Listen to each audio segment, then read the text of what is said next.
If we do not fight, we will lose everything.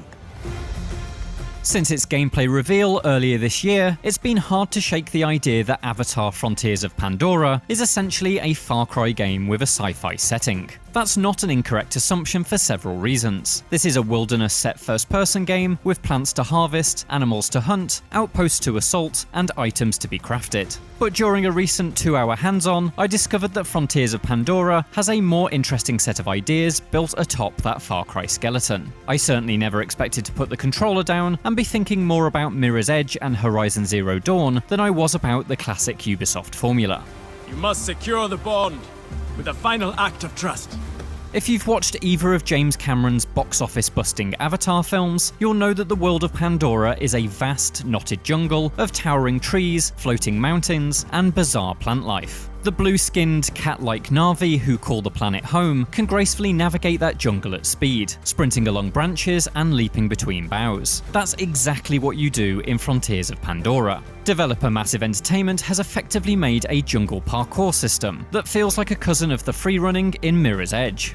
It begins with your Na'vi protagonist's strong leap, which boosts you up into and between tree branches. Handholds that are beyond your grasp can often be reached via trailing vines that lift you up like organic elevators. The ground is carpeted by helpful flora, such as bounce pad-like orange fungi and plants that emit a speed-enhancing blue mist. It wasn't long before I began to recognize running routes through the jungle, pathways of blue haze that led to vines, which linked to branch networks. Beyond those developer-plotted routes, a vast amount of what I saw was climbable, allowing for all manner of freeform approaches to your destination. And despite lacking the stickiness of Assassin's Creed's freerunning, I was able to get anywhere I wanted quickly and without any frustrating falls. It's genuinely impressive.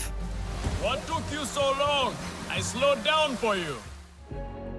The demo's best example of this jungle parkour came in the quest Take Flight, which directly led to Frontiers of Pandora's recreation of another Avatar staple, flying atop a pterodactyl-like Ikran. Before I could bond with one of these leathery-winged creatures, I had to chase it up a mountain that formed a running challenge. The ascent chained together all the movement techniques I'd learned so far, and interspersed stretches of climbing with light puzzles, such as having to find and touch a number of flowers to open a doorway. At the summit, I was given my reward, an Ikran to call my own. You can name it a variety of traditional Na'vi names, but I adopted for the more comedically mundane, Carol.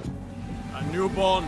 Much like a horse in Assassin's Creed, your Ikran can be summoned at any time. Unlike a horse in Assassin's Creed, you can do this while falling from a mountain peak. This is proper movie fantasy fulfillment. Soaring through the skies, you're able to weave between floating sky islands, nosedive along cliff edges, and fly into the sunset. Despite all that, I'm not quite as sold on travelling via Ikran as I am the on-foot movement. It feels less dynamic and oddly sluggish compared to the more nimble ground systems, and flight controls are a touch awkward. I did enjoy performing explosive flybys against RDA Samsons though, the enemy human helicopters that poison Pandora's skies.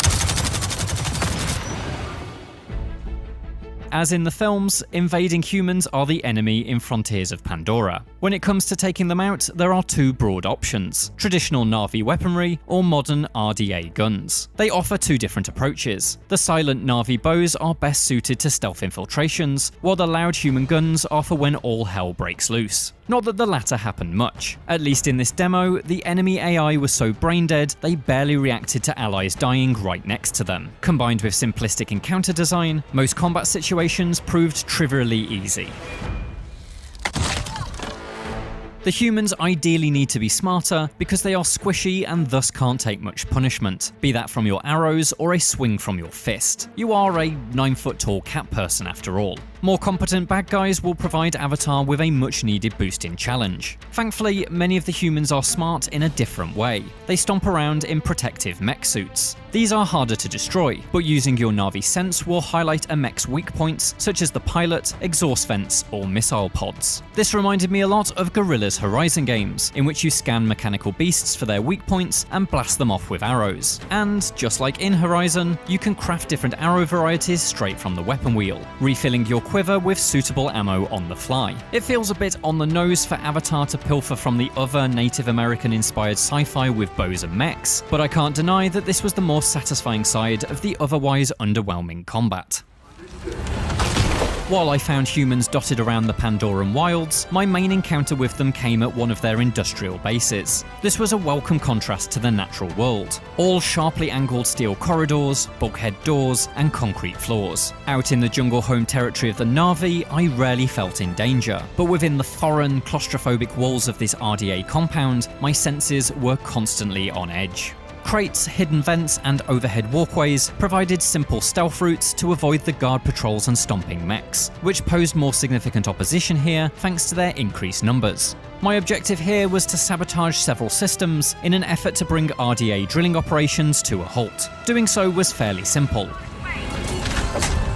Nothing more complicated than pulling levers or dabbling in a bit of Watch Dogs-ish hacking, and so the real challenge was slinking between patrol gaps to do my work unseen. This was, more than anything in the demo, the most Far Cry feeling element, a classic outpost takedown. But thanks to that aforementioned contrast to the natural world, it didn't feel as tired as you might expect. This sort of traditional Far Cry work was a rarity though. If the demo's 2 hours are representative of Avatar as a whole, then a significant portion of your time will be spent doing more peaceful activities.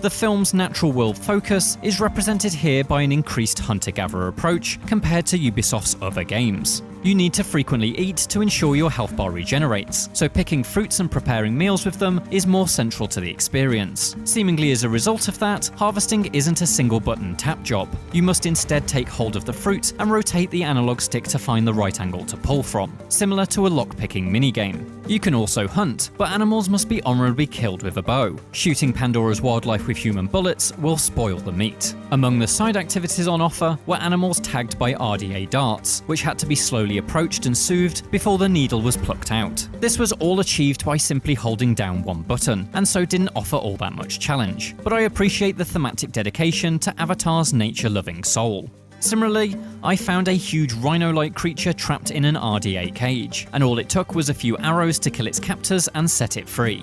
Hopefully the humans will put up better resistance in the full game, as otherwise these activities risk becoming box-ticking exercises. The other issue I hope Massive will address before release is signposting. Pandora is a densely detailed world, an incredibly beautiful place that constantly reacts to your presence, decorated with 1,000 things to see at any given time. That made finding very specific things something of a needle in a haystack situation. Allied Na'vi characters often blended into the blue-hued environments, and one quest had me searching high and low for an item I had no way of recognizing in the first place. Just a little bit of UI guidance in these situations would have been appreciated. Guide this traveler, bring them to the heart of the nest.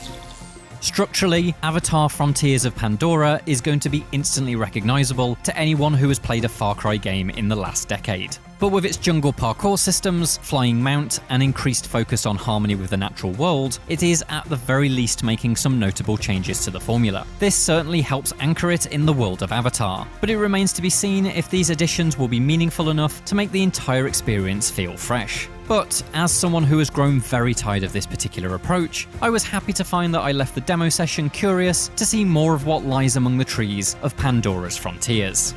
Do you find a bond as strong as ours?